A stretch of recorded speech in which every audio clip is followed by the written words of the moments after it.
Good day, everyone, especially to our dearest instructor, Mrs. Antoinette Nogal. Good day, ma'am. And to my fellow classmates, good day. By the way, I'm Jolaren Garcia Aguilar from BA Ed 2, Block 1. And today, I'm here to discuss or explain the topic, how do you teach science in elementary grades effectively? Science can be a young student's favorite subject with the right method. Make science fun with teaching strategies for elementary science that include group work.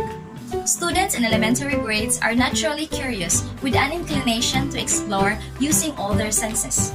This poses some unique opportunities and challenges to teachers of young ones. The opportunities for teaching early elementary students are clear. First, they love to learn new things. Second, explore with their hands. And third, possess a lot of energy and excitement about science experiments. The challenges may include a short attention span and limited ability to think abstractly. Here are some helpful tips for teachers to incorporate into most lessons so early elementary students can learn science in a memorable and effective way. Making science fun. A great science teacher can be the difference between whether students are bored or look forward to coming to class each day. Many science teachers believe that the ideal way for elementary grades to learn science is to be actively involved in what they call the hands-on approach or experiential learning. Here, students perform experiments in an active learning style, both in the laboratory and out in the field.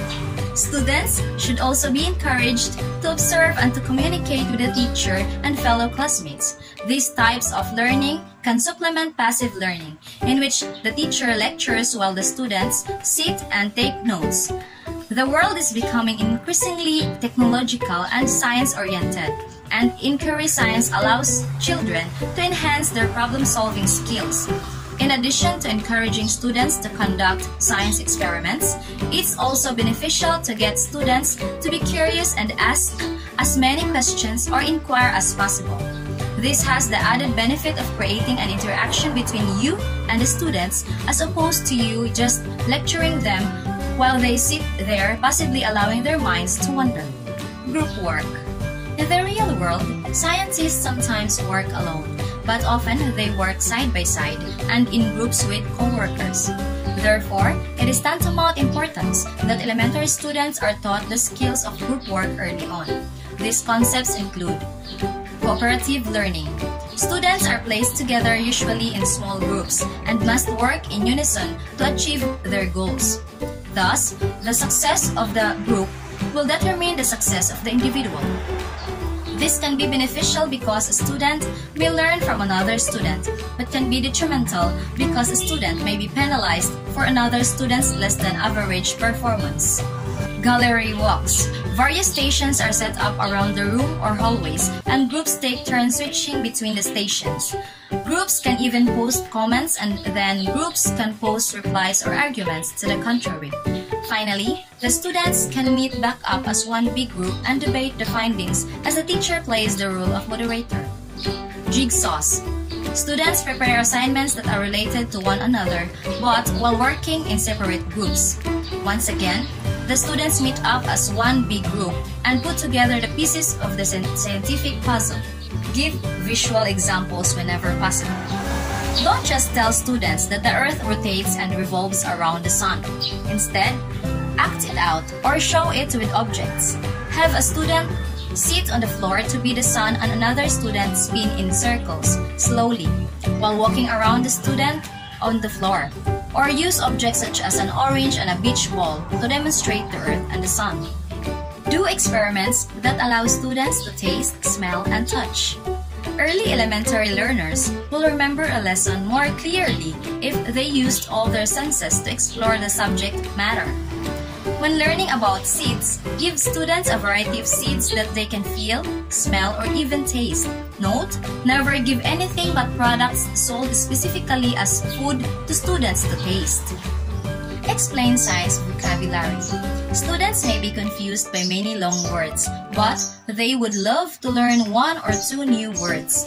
Provide a short, clear definition for each new vocabulary word. Help the students to memorize the word and the definition. If the word is long or complicated, have children repeat it 3 times.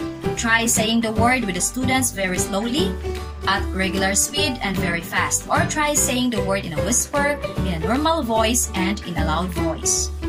Move from concrete to abstract concepts. Abstract ideas are hard for little ones to grasp. Examples of abstract ideas or concepts are the speed of light, the distance of the earth from the sun, and why a leaf changes color in the fall. Show concrete examples or relate the abstract concept to something the students already know. For example, say that the speed of light is faster than an arrow shooting through the sky. Show or tell the distance of the earth from the sun if the earth was the size of a penny. Show main examples of fall leaves and ask students to name the colors they see. Build on this concrete knowledge by introducing new concepts or vocabulary terms. Encourage students to use a science notebook. Using a science notebook allows young students to show what they know about a science concept, which not only helps with evaluation but also reinforces the writing and reading concepts that are so important at this age. For non-writers, encourage drawing what they saw in the experiment or nature walk. Encourage details of color, shape, and size to be a part of each student's drawing. Engage students by asking questions. Good questioning can lead to better understanding of a concept. Questioning also allows the teacher to assess what the student knows so the teacher can review or reteach as necessary. Some simple questions to ask include, what is happening? What did you see? What do you think that happened? Have you seen that type of thing before? Does this remind you of another experiment you have done? Let students lead a hands-on exploration. Let students discover for themselves what will happen when you add vinegar to baking soda or when you add carbon dioxide to a candle flame. Whenever it is safe to do so, let the students be the ones to add each material to the experiment. By doing and not just observing, lessons come alive for students. Allow students to form their own conclusions. Early elementary students can use scientific method to perform experiments, gather data, and form conclusions. Give students the materials they need to make a volcano erupt or to observe an insect with a magnifying glass. Don't tell them what happened or what they are seeing, but guide their learning by asking questions.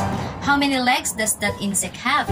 Do all insects have 6 legs? What happened when we added baking soda to vinegar?